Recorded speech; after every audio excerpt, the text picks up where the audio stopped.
Hi guys, എല്ലാവർക്കും പുതിയ വീഡിയോയിലോട്ട് സ്വാഗതം. അപ്പോൾ ഓരോ വട്ടം ഇന്ത്യയിൽ ഇലക്ഷൻ വരുമ്പോഴും പ്രത്യേകിച്ചും കോൺഗ്രസ് വേഴ്സസ് BJP എന്ന ഡയറക്റ്റ് ഇലക്ഷൻ വരുമ്പോഴെല്ലാം തന്നെ ഏറ്റവും കൂടുതൽ ചർച്ച ചെയ്യപ്പെടുന്ന ഒരു പേരാണ് വീർ സവാക്കർ അല്ലെങ്കിൽ വിനായക് ദാമോദർ സവാക്കർ. അപ്പോൾ ഇതിനെ കുറിച്ച് വിമർശിക്കുന്നവരെല്ലാം പറയുന്നത് ബ്രിട്ടീഷുകാരുടെ കാല് കഴുകി ജീവിച്ചു എന്നൊക്കെ ഇതിലും താഴ്ത്തിയാണ് പലരും പറയുന്നത്. അത് ഞാൻ ഓപ്പണായി പറയുന്നില്ല. എന്നാൽ ഇതിന് ഓപ്പോസിറ്റ് ആയിട്ട് റൈറ്റ് വിങ് പൊളിറ്റിക്സിലോട്ട് പോകുകയാണെങ്കിൽ അതായത് ഇന്ത്യൻ ഇൻഡിപെൻഡൻസിന് വേണ്ടി പ്രധാനപ്പെട്ട ഒരാൾ, ഒരു ഇൻഡിപെൻഡൻസിന് വേണ്ടി കഷ്ടപ്പെട്ട പ്രധാനപ്പെട്ട ഒരാളായിട്ടാണ് അവരും പറയുന്നത്. അപ്പോൾ ഇവർ പറയുന്ന പോലെ ഇപ്പോൾ ഈ കോൺഗ്രസ് അല്ലെങ്കിൽ ലെഫ്റ്റിസ്റ്റ് പാർട്ടികൾ പറയുന്ന പോലെ തന്നെ ബ്രിട്ടീഷുകാരുടെ അടിമയാണെങ്കിൽ പിന്നെ എന്തുകൊണ്ട് 50 വർഷത്തോളം ജയിൽ ശിക്ഷ ഇദ്ദേഹത്തിന് വിധിച്ചു എന്ന് പറയുന്ന ചോദ്യങ്ങളും അവിടെ നിൽക്കുന്നുണ്ട്. അപ്പോൾ ഇതിനെക്കുറിച്ച് കംപ്ലീറ്റ് ഡീറ്റെയിൽ ആണ് ഞാൻ നിങ്ങൾക്ക് മനസ്സിലാക്കാൻ വേണ്ടി ശ്രമിക്കുന്നത്. ഇതുവരെ നിങ്ങൾക്ക് ഇതിനെക്കുറിച്ച് അറിയാത്തവരാണെങ്കിൽ ഒരു കംപ്ലീറ്റ് ഐഡിയയും കൂടിയുമായിട്ടായിരിക്കും ഈ വീഡിയോ അവസാനിക്കുന്നത്. അപ്പോൾ വീഡിയോ ഇഷ്ടപ്പെടാനെ ലൈക്ക് ചെയ്യാനും ഷെയർ ചെയ്യാനും മറക്കരുത്. ഇപ്പൊ വീഡിയോയിലോട്ട് കിടക്കാം. വീർ സവാക്കർ അല്ലെങ്കിൽ സവാക്കർ എന്ന് പറയുന്ന ഇദ്ദേഹം 1883 ജനുവരി 28 മഹാരാഷ്ട്രയിലാണ് ജനിക്കുന്നത്. അപ്പോൾ ചെറുപ്രായത്തിൽ തന്നെ അമ്മ നഷ്ടപ്പെടുന്നു. അത് കഴിഞ്ഞ് കുറച്ച് വർഷം കഴിയുമ്പോൾ തന്നെ അച്ഛനും നഷ്ടപ്പെടുന്നു. അപ്പോൾ ചെറുപ്രായം അത്ര ഈസി ആയിട്ടുള്ള ഒരു കാലഘട്ടം ഒന്നും അല്ലായിരുന്നു വീർ സവാക്കറിന്റെ. അപ്പോൾ ഈ വീർ സവാക്കറിന്റെ അച്ഛൻ എന്ന് പറയുന്നത് റൈറ്റ് വിങ് പൊളിറ്റിക്സ് അല്ലെങ്കിൽ കൂടുതലായിട്ടും ഹിന്ദുത്വ എന്ന് പറയുന്ന ഐഡിയോളജിയുമായിട്ട് ഉറച്ചു നിൽക്കുന്ന ഒരാളായിരുന്നു. അപ്പോൾ അദ്ദേഹം ഒരു റൈറ്ററും കൂടിയായിരുന്നു. അപ്പോൾ അദ്ദേഹത്തിന്റെ പോയത്തിലെല്ലാം തന്നെ കൂടുതലായിട്ടും ഇങ്ങനെയുള്ള കാര്യങ്ങളെല്ലാം ഡീറ്റെയിൽ ആയിട്ട് ചർച്ച ചെയ്യുന്നതായിട്ട് പറയുന്നുണ്ട്. അപ്പോൾ അതിനുശേഷം വീർ സവാക്കറും തന്റെ ചെറുപ്രായത്തിൽ തന്നെ മഹാഭാരതവും രാമായണവും ഇങ്ങനെയുള്ള എല്ലാ കാര്യങ്ങളെല്ലാം തന്നെ വായിക്കുകയും അതിനെക്കുറിച്ച് പഠിക്കുകയും അതിലൊരു ഇൻട്രസ്റ്റ് വരികയും ചെയ്തു. അപ്പോൾ ആ ചെറുപ്രായത്തിൽ തന്നെ ഹിന്ദു യൂണിറ്റിക്ക് വേണ്ടിയും അതുപോലെ തന്നെ ഹിന്ദുക്കളെല്ലാം ഒരുമിച്ച് നിൽക്കണം എന്നുള്ളൊരു ഒരു ഐഡിയോളജി അല്ലെങ്കിൽ ഒരു സിദ്ധാന്തം കൊണ്ടാണ് ഈ വീർ സവാക്കർ വരുന്നത്. ഒബ്വിയസ്ലി ഈ വീർ സവാക്കറും നല്ല ഒരു പൊളിറ്റീഷ്യനും അതുപോലെ തന്നെ റൈറ്ററുമായിരുന്നു എന്നാണ് പറയുന്നത്.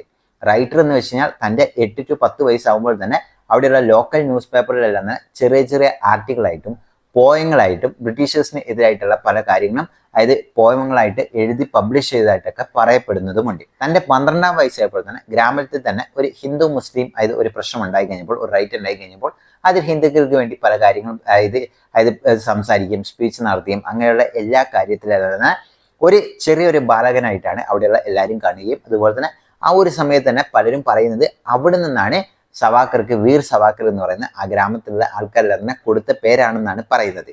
എന്നാൽ ഇതിനെ വിമർശിക്കുന്നവർ പറയുന്ന കാര്യം എന്താ വെച്ചാൽ ഈ വീർ സവാക്കർ എന്ന് പറയുന്ന പേര് സവാക്കർ തന്നെ തൻ്റെ പിന്നീടുള്ള പുസ്തകത്തിൽ സ്വന്തമായിട്ട് കൊടുത്ത പേരാണ്, അല്ലാണ്ട് ഇങ്ങനൊരു സംഭവം ഉണ്ടായിട്ടില്ല എന്ന് പറയുന്ന ഒരു വിമർശനമുണ്ട്. അപ്പോൾ അതൊരു വിമർശനമായിട്ട് നമുക്ക് അവിടെ വെക്കാം. നമ്മൾ ഡീറ്റെയിൽ ആയിട്ട് ഇപ്പോൾ കാര്യത്തിലോട്ട് കിടക്കാം. പ്രൈമറി എഡ്യൂക്കേഷനിൽ തന്നെ ശിവാജി സ്കൂളിൽ അറ്റൻഡ് ചെയ്ത് പൂർത്തീകരിക്കുകയാണ്.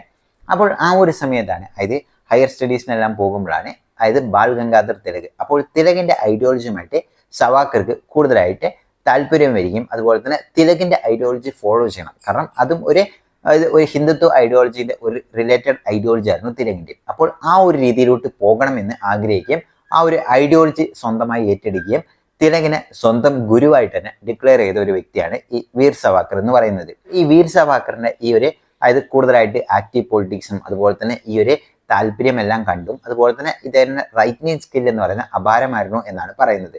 അപ്പോൾ അങ്ങനെയുള്ള സ്കില്ലെല്ലാം കണ്ടുകൊണ്ട് യമുനാബായ് എന്ന് പറയുന്ന ഇവര് ഈ വീർ സവാക്കറിനെ പൂനെയിലുള്ള കോളേജിലോട്ട് റെഫർ ചെയ്യാണ്. അവരുടെ പിതാവിന്റെ സഹായത്തോടു കൂടി സവാക്കർക്ക് ഒരു അഡ്മിഷൻ അവിടെ ഒപ്പിച്ചു കൊടുക്കുകയാണ്. അപ്പോൾ അവിടെ എത്തിക്കഴിഞ്ഞപ്പോൾ വീർ സവാക്കറിന് കോളേജ് സമയത്തെല്ലാം തന്നെ കൂടുതലായിട്ടും ഈ പൊളിറ്റിക്സിൽ ഇൻവോൾവ് ചെയ്യാനുള്ള സമയവും അതുപോലെ തന്നെ അങ്ങനെയുള്ള ഓപ്പർച്യൂണിറ്റിയും കിട്ടി. ആ ഒരു സമയത്തെല്ലാം തന്നെയാണ് ഈ ബാൽ ഗംഗാധർ തിലകിന്റെ ഇൻഡിപെൻഡൻസ് ഡേ ആ പോരാട്ടങ്ങൾ നടക്കുന്നതും അതുപോലെ തന്നെ ആ ഒരു സമയത്തെല്ലാം തന്നെ ഹിന്ദുക്കളെല്ലാം ഒരുമിച്ച് നിൽക്കണം ഇങ്ങനെയുള്ള പല യൂണിറ്റി സ്പീച്ചുകളും അങ്ങനെയുള്ള പല കാര്യങ്ങളെല്ലാം നടക്കുന്നത്. എൻ്റെ കോളേജ് പഠന സമയം 1903 ആ കാലഘട്ടങ്ങളിൽ തന്നെ മിത്രമേള എന്ന് പറയുന്ന ഒരു സൊസൈറ്റി അല്ലെങ്കിൽ ഒരു ചെറിയൊരു ഓർഗനൈസേഷൻ പോലെ സ്റ്റാർട്ട് ചെയ്യാൻ. അപ്പോൾ ഇവരുടെ പ്രധാന എന്താണെന്ന് വെച്ചാൽ ഹിന്ദുത്വ ഐഡിയോളജി ഒരു സ്ഥലത്ത് ഉയർത്തിപ്പിടിക്കുകയും അതുപോലെ തന്നെ ബ്രിട്ടീഷേഴ്സിന് എതിരായിട്ട് പോരാടുകയും ചെയ്യുന്ന രീതിയിലോട്ടാണ് ഈ ഒരു മിത്രമേള ആദ്യമായി തുടങ്ങിയത് എന്നാണ് പറയുന്നത്. പിന്നീട് ഇതേ മിത്രമേള തന്നെയാണ് അഭിനവ് ഭാരത് സൊസൈറ്റി അല്ലെങ്കിൽ ഒരു കൂട്ടായ്മ പോലെ ഇത് മാറുന്നതും. ഇതിന്റെ ഫൗണ്ടറും കോ ഫൗണ്ടറും ഈ അഭിനവ് ഭാരത്തിന്റെ ഫൗണ്ടറും കോ ഫൗണ്ടറും ആരൊക്കെയാന്ന് വെച്ചാൽ ഇതേ സവാക്കറും സ്വന്തം ജ്യേഷ്ഠനും എല്ലാമായിരുന്നു. അപ്പോൾ ഇവരുടെ ഐഡിയോളജിയും ഇത് തന്നെയാണ്. തിലകിന്റെ ഐഡിയോളജിയുമായിട്ട് ഒത്തുപോകുന്ന ഒരു ഐഡിയോളജിയുമായിട്ട് ഇവർ പലതരത്തിലുള്ള പ്രസംഗം നടത്തുകയും അതുപോലെ തന്നെ അവിടെ എവിടെയെല്ലാം തന്നെ പോരാട്ടങ്ങൾ നടത്തുന്നതും അതുപോലെ തന്നെ ഹിന്ദു കൂടുതലായിട്ടും ഫങ്ഷൻസ് എല്ലാം നടത്താൻ തന്നെ ഇവർ താല്പര്യം കാണിച്ചുകൊണ്ടിരുന്ന വ്യക്തികളായിരുന്നു. അപ്പോൾ അങ്ങനെ ആക്റ്റീവ് പൊളിറ്റിക്സിൽ തന്നെ കടന്നു വന്ന ഒരു വ്യക്തി തന്നെയാണ് ഈ വീർ സവാക്കർ എന്ന് പറയുന്നത്. ഈ കാലഘട്ടങ്ങളിൽ തന്നെയാണ് ഇന്ത്യയിൽ സ്വദേശി മൂവ്മെന്റ് നടക്കുന്നത്. അപ്പോൾ ഈ സ്വദേശി മൂവ്മെന്റ് നടക്കുമ്പോൾ അതായത് ഇന്ത്യയിൽ മൊത്തമായിട്ടും അതായത് ഫോറിൻ വസ്ത്രങ്ങളെല്ലാം കത്തിച്ചു കളയുന്ന ഒരു ആചാരമുണ്ടായിരുന്നു. അപ്പോൾ ഈ വീർ സവാക്കർ എല്ലാം തന്നെ ഹോളി ആഘോഷിക്കുന്ന രീതിയിൽ സ്ഥലങ്ങളെല്ലാം തന്നെ നശിപ്പിക്കുന്നതും അതുപോലെ തന്നെ അതെല്ലാം ഉപേക്ഷിക്കണം എന്ന് പറഞ്ഞുകൊണ്ട് അതായത് ഈ സ്വദേശി മൂവ്മെന്റിനെല്ലാം തന്നെ ഇവർ കംപ്ലീറ്റ് സപ്പോർട്ട് കൊടുത്തുകൊണ്ട് ഇവരും ഉയർത്തിപ്പിടിച്ചുകൊണ്ട് കുറെ റാലികളും അതുപോലെ തന്നെ കുറെ ഈ കാര്യങ്ങളെല്ലാം ചെയ്തു.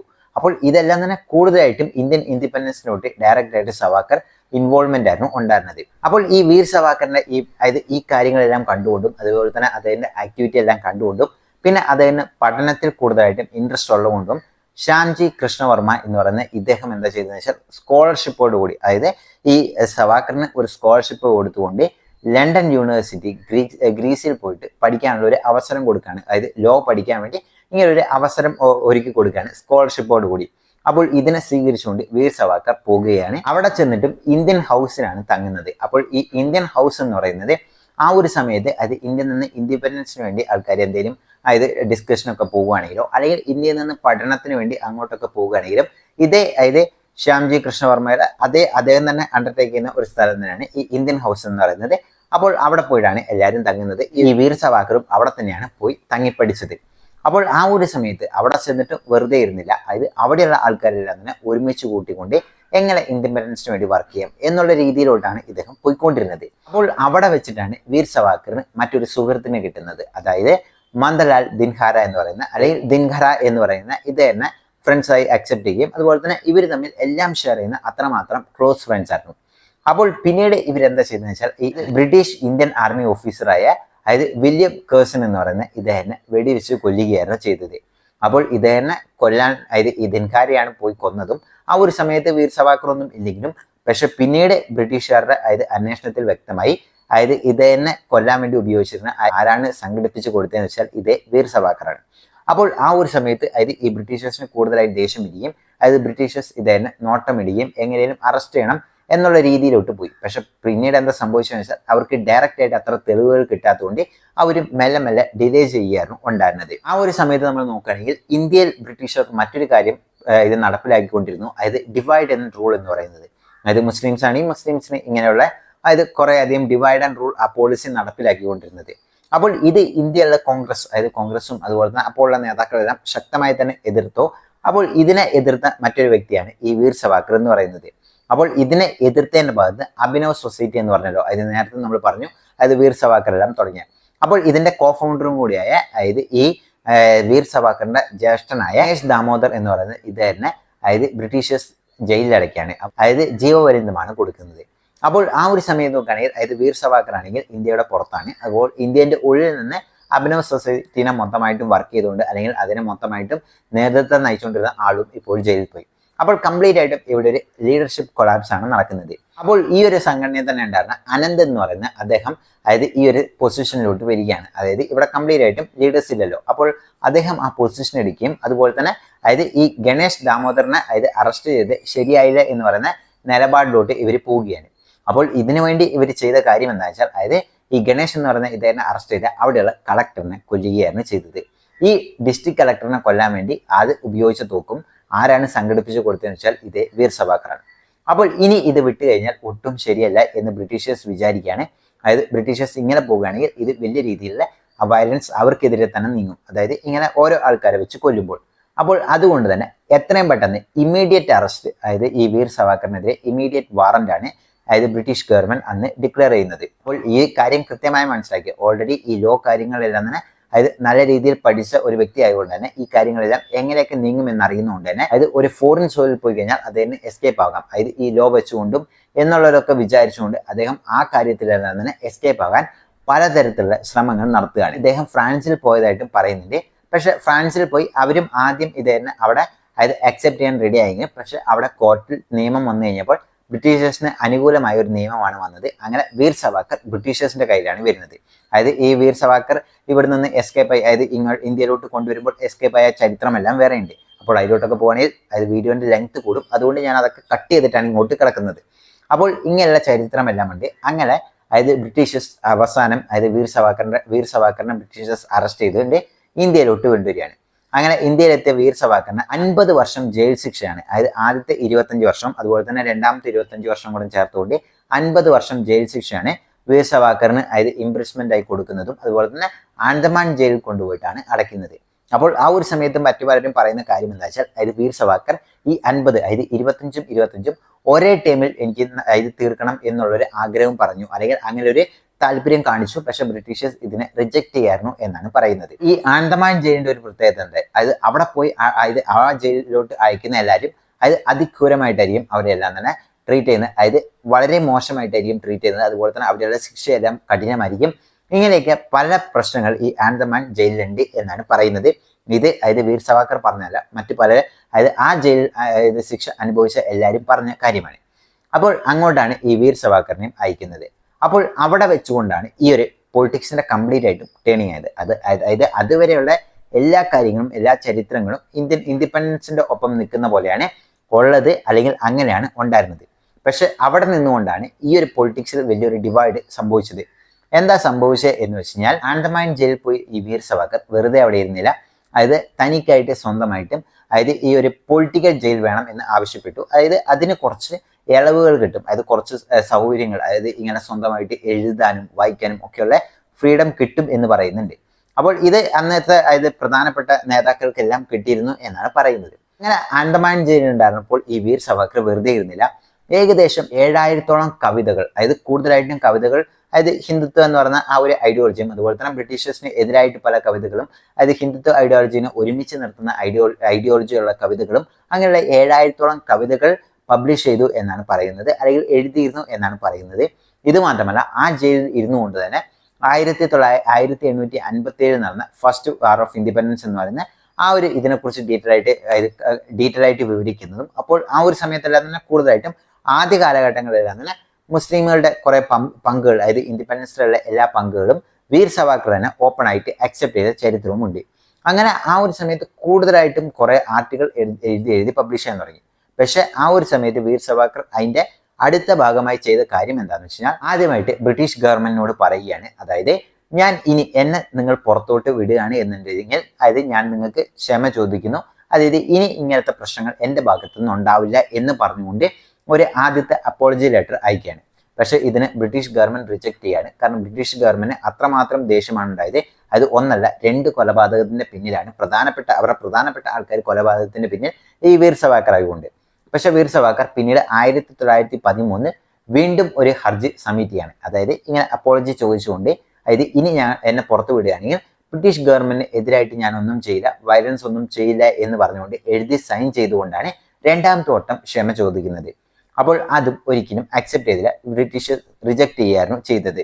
അങ്ങനെയാണ് 1917 ആയി കഴിഞ്ഞപ്പോൾ തന്നെ വീണ്ടും മൂന്നാമത്തെ ഹർജി എന്ന് വെച്ച് കഴിഞ്ഞാൽ അതായത് പെറ്റീഷൻ സബ്മിറ്റ് ചെയ്യുന്നത്, അതായത് ഇങ്ങനെ ക്ഷമ ചോദിച്ചുകൊണ്ട് എന്നെ പുറത്തു വിടൂ, ഞാൻ നിങ്ങൾക്കെതിരെ ഒന്നും ചെയ്യില്ല എന്ന് പറഞ്ഞുകൊണ്ട് സബ്മിറ്റ് ചെയ്യുന്നത്. പക്ഷെ ഈ മൂന്നാമത്തതും റിജക്ട് ചെയ്യാറുണ്ട്. ഇതിന്റെ പുറമെ തന്നെ വീർ സവാക്കറിന്റെ ഭാര്യനെ കൊണ്ട് മറ്റൊരു ഹർജി സബ്മിറ്റ് ചെയ്തതായിട്ടും പറയപ്പെടുന്നുണ്ട്. അപ്പോൾ ഇതെല്ലാം തന്നെ ബ്രിട്ടീഷേഴ്സ് കണ്ടിന്യൂസ് ആയിട്ടും റിജക്ട് ചെയ്യാറും ഉണ്ടായിരുന്നത്. പിന്നെ അവസാന വട്ടം വീണ്ടും സബ്മിറ്റ് ചെയ്ത് കഴിഞ്ഞപ്പോൾ അതായത് ബ്രിട്ടീഷേഴ്സിന് അപ്പോൾ തന്നെ തോന്നിയിരുന്നു, അതായത് ഇന്ത്യ ഇങ്ങനെ പോകുകയാണെങ്കിൽ എന്തായാലും അവരുടെ കൈവിട്ട് പോകും. അപ്പോൾ അവരുടെ കൂടെ അതായത് വീർ സവാക്കറിനെ നിർത്താൻ കഴിയുകയാണെങ്കിൽ അത് അവർക്ക് ഒരു അഡ്വാൻറ്റേജ് ആയി കരുതും എന്ന് പറഞ്ഞുകൊണ്ട് വീർ സവാക്കറിനെതിരെ ഒരു കണ്ടീഷൻ വെച്ചുകൊണ്ട് നിങ്ങൾ ഈ കണ്ടീഷൻ അക്സെപ്റ്റ് ചെയ്യുകയാണെങ്കിൽ നിങ്ങൾക്ക് പുറത്തു പോകാം എന്നുള്ള രീതിയിലോട്ട് പോവുകയാണ്. അപ്പോൾ ആ ഒരു സമയത്ത് അതായത് വീർ സവാക്കറിന് വെക്കുന്ന കണ്ടീഷൻ എന്താ വെച്ചാൽ അതായത് ബ്രിട്ടീഷ് ഗവൺമെന്റിനെതിരെ ഒരു വയലൻസും ഇനി ചെയ്യാൻ പാടില്ല. രണ്ടാമത്തെ കാര്യം എന്ന് വെച്ചാൽ അതായത് ബ്രിട്ടീഷേഴ്സിന്റെ ഇപ്പോൾ ഉള്ള ഭരണം നല്ലതാണ് എന്ന് പറഞ്ഞുകൊണ്ട് അക്സെപ്റ്റ് ചെയ്താൽ മാത്രമോ ഞങ്ങൾ പുറത്തു വിടുകയുള്ളൂ എന്നുള്ളത്. അപ്പോൾ ഈ കാര്യങ്ങളെല്ലാം അക്സെപ്റ്റ് ചെയ്തുകൊണ്ടാണ് അതായത് ഈ വീർ സവാക്കർ ജയിലിൽ നിന്ന് പുറത്തു വരുന്നത് എന്നാണ് പറയുന്നത്. അപ്പോൾ ഈ കാര്യത്തിൽ കുറേയധികം വിശദീകരണം പിന്നീട് ലെഫ്റ്റ് വിങ് ആൾക്കാരും റൈറ്റ് വിങ് ആൾക്കാരും അങ്ങോട്ടും ഇങ്ങോട്ടും മാറി മാറി തർക്കിച്ചപ്പോൾ പറഞ്ഞിട്ടുണ്ട്. ഒന്നാമത്തെ കാര്യം, വീർ സവാക്കർ ഇങ്ങനെ അക്സെപ്റ്റ് ചെയ്യാനുള്ള പ്രധാനപ്പെട്ട കാര്യം എന്ന് വെച്ചാൽ ഒന്നാമത്തെ ഭാര്യയാണ്. അതായത് ഈ വീർ സവാക്കറിന്റെ ഭാര്യ, അതായത് വീർ സവാക്കർ ജയിലിൽ അടച്ചപ്പോൾ തന്നെ വീർ സവാക്കറിന്റെ സ്വത്തുക്കളെല്ലാം ബ്രിട്ടീഷേഴ്സ് പിടിച്ചെടുക്കുകയും അതിനുശേഷം അതായത് ഈ വീർ സവാക്കറിന്റെ ഭാര്യ കംപ്ലീറ്റ് ആയിട്ടും അതായത് ജീവിക്കാൻ പോലും കഴിയാത്തൊരു മാർഗത്തിലായിരുന്നു. അപ്പോൾ തന്റെ സ്വന്തം ഭാര്യനെ പ്രൊട്ടക്ട് ചെയ്യുന്നതിൽ ജയിലിൽ നിന്ന് പുറത്തു വരണം എന്ന് കരുതിക്കൊണ്ടാണ് വീർ സവാക്കർ അക്സെപ്റ്റ് ചെയ്തത് എന്ന് പറയുന്ന ഒരു വിഭാഗം ആൾക്കാരുണ്ട്. ഇനി രണ്ടാമത്തെ കാര്യം എന്ന് വെച്ചാൽ അത് ഈ ആൻഡമാൻ നിക്കോബർ എന്ന് പറയുന്ന അവിടെയുള്ള ജയിൽ ശിക്ഷ എന്ന് പറയുന്നത് ബ്രൂട്ടൽ ആയിരുന്നു, നമ്മൾ നേരത്തെ പറഞ്ഞ പോലെ തന്നെ. അതുകൊണ്ട് തന്നെ ആ ഒരു കാര്യം അത് കൂടുതലായിട്ടും ബ്രൂട്ടൽ അനുഭവിക്കുന്നതുകൊണ്ട് അത് താങ്ങാൻ കഴിയാൻ പറ്റാത്തതുകൊണ്ടാണ് ഈ വീർ സവാക്കർ ഇങ്ങനെ ഒരു കാര്യത്തിലോട്ട് എത്തിയത് എന്ന് പറയുന്ന മറ്റൊരു കാര്യങ്ങൾ പറയുന്നുണ്ട്. ഇനി മൂന്നാമത്തെ കാര്യം എന്ന് വെച്ചാൽ അതായത് തൻ്റെ 50 വർഷം ജയിലിൽ തന്നെ കഴിയുകയാണെങ്കിൽ ഇൻഡിപെൻഡൻസിന് വേണ്ടി തനിക്ക് ഒന്നും തന്നെ ചെയ്യാൻ കഴിയില്ല എന്ന് വീർ സവാക്കർ മനസ്സിലാക്കിക്കൊണ്ടാണ് വീർ സവാക്കർ ഇങ്ങനെ ഒരു അപ്പോളജി അയച്ചത് എന്ന് പറയുന്ന ഒരു കാര്യവും പറയുന്നുണ്ട്. ഇങ്ങനെയുള്ള 3 കാര്യത്തിലുള്ള വിശദീകരണം പറയുന്നുണ്ടെങ്കിലും ഇതിൽ ഏത് കാര്യമാണ് അക്സെപ്റ്റ് ചെയ്തത് എന്നുള്ള കാര്യം വീർ സവാക്കർ എവിടെയും വ്യക്തമാക്കിയതായിട്ട് അല്ലെങ്കിൽ വീർ സവാക്കറിന് പിന്നെ വന്ന ആൾക്കാരാണ് ഇത് കൂടുതലായിട്ടും പറഞ്ഞത്. അതുകൊണ്ട് തന്നെ ഇതിൽ ഏത് കാര്യങ്ങളാണോ അല്ലെങ്കിൽ ഇതല്ലാണ്ട് മറ്റേതെങ്കിലും കാര്യങ്ങളാണോ എന്നുള്ളത് ഒരു കൃത്യമായ ഒരു വ്യക്തത ഞാൻ പലയിടത്തും തിരഞ്ഞു നോക്കി, എനിക്ക് കിട്ടിയില്ല. അപ്പോൾ ഈ ഒരു കാര്യത്തിലുള്ള കോണ്ടസ്റ്റ് ഇങ്ങനെയാണ്. അതായത് ജയിൽ ശിക്ഷ വരുന്നോടം വരെ അത് കംപ്ലീറ്റ് ആയിട്ടും ഇൻഡിപെൻഡൻസിന് വേണ്ടിയൊക്കെയാണ് അത് പരിശ്രമിച്ചത്. പക്ഷെ അവിടെ നിന്ന് കംപ്ലീറ്റ് ആയിട്ടും അതായത് യുവർ ഒബീഡിയൻറ്റ് സെർവൻ എന്ന് പറഞ്ഞുകൊണ്ട് ഈ അപ്പോളജി അയച്ചുകൊണ്ടാണ് പലരും വീർ സവാക്കറിനെതിരെ ഇന്ന് ഇത്രമാത്രം വലിയ വിമർശനത്തിലോട്ട് എത്തുന്നത്. അപ്പോൾ അതായത് പല ആൾക്കാരും ഇതിനെ അങ്ങോട്ടും ഇങ്ങോട്ടും വ്യാഖ്യാനിക്കുന്നുണ്ട്. അപ്പോൾ ഈ കാര്യത്തിനെ കുറിച്ചുള്ള കംപ്ലീറ്റ് ഡീറ്റെയിൽ ഇതാണ്. അപ്പോൾ ഇനി നിങ്ങൾ പറഞ്ഞോളൂ, അതായത് ഇതിൽ യഥാർത്ഥത്തിൽ എന്താണ് ശരി, അത് രാജ്യദ്രോഹിയാണോ ഉള്ള കാര്യങ്ങളൊക്കെ നിങ്ങൾക്ക് ഇനി വ്യക്തമാക്കാം. അപ്പോൾ ഈ കാര്യത്തിലുള്ള കംപ്ലീറ്റ് കാര്യങ്ങളാണ് ഞാൻ വിശദീകരിച്ചത്. എന്തെങ്കിലും പോയിന്റ് എനിക്ക് മിസ്സായിട്ടുണ്ട് എന്നുണ്ടെങ്കിൽ നിങ്ങൾ താഴെ കമന്റ് ബോക്സിൽ മെൻഷൻ ചെയ്താൽ മതി. കാരണം ഒബ്വിയസ്ലി ഇത് കുറേയധികം കാര്യത്തിൽ നിന്ന് സെർച്ച് ചെയ്താണ് ഓരോ ആൾക്കാരും ഓരോ സൈഡ് സപ്പോർട്ട് ചെയ്യുന്നതുകൊണ്ട് തന്നെ ഒരു ക്ലിയർ അതായത് ന്യൂട്രൽ ആയിട്ടുള്ള ബുക്കുകൾ കിട്ടാൻ തന്നെ വളരെ കഷ്ടപ്പെട്ടു. അതിൻ്റെ ഒരു അവസാനമായിട്ടാണ് ഞാൻ ഈ ഒരു സ്റ്റോറി എത്തിയിരിക്കുന്നത്. അപ്പോൾ വീഡിയോ ഇഷ്ടപ്പെട്ടാൽ ലൈക്ക് ചെയ്യാൻ മറക്കരുത്. See you next video.